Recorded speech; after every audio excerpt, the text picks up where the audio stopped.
Finalement, être architecte à la campagne, c'est déjà l'aimer, la comprendre et y habiter déjà. C'est tenir compte d'un milieu qui est pas tout à fait le milieu urbain, même pas du tout d'une certaine manière.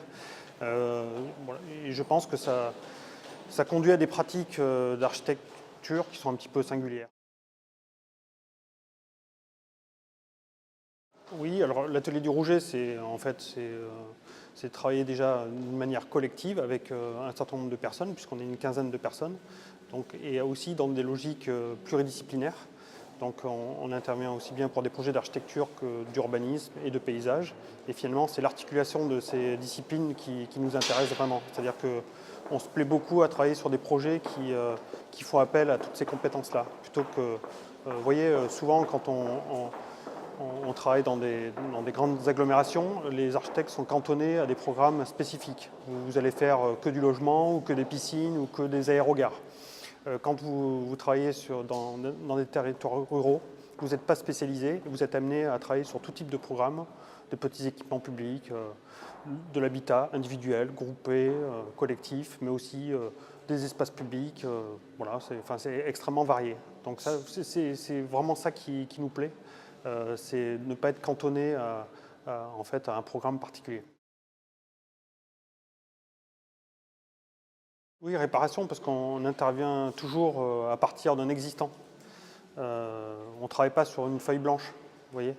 Donc, c'est ce que j'essaie d'expliquer, c'est que chaque projet, en fait, il y a une opportunité aussi pour réparer le territoire qui a été souvent un petit peu abîmé par des interventions successives qui sont faites dans une logique un peu sectorielle, voilà, d'une manière un peu autiste, c'est-à-dire souvent on répond, si vous voulez, les logiques de projet à la campagne se font, on répond à une question donnée et puis sans trop se poser la question de ce qui se passe autour.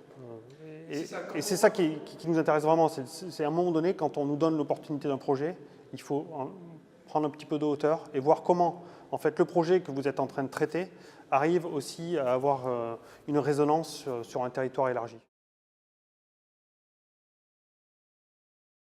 Moi, je pense que les meilleurs retours qu'on ait eu nous sur notre travail, c'est quand on nous dit on a l'impression que ça a toujours été là.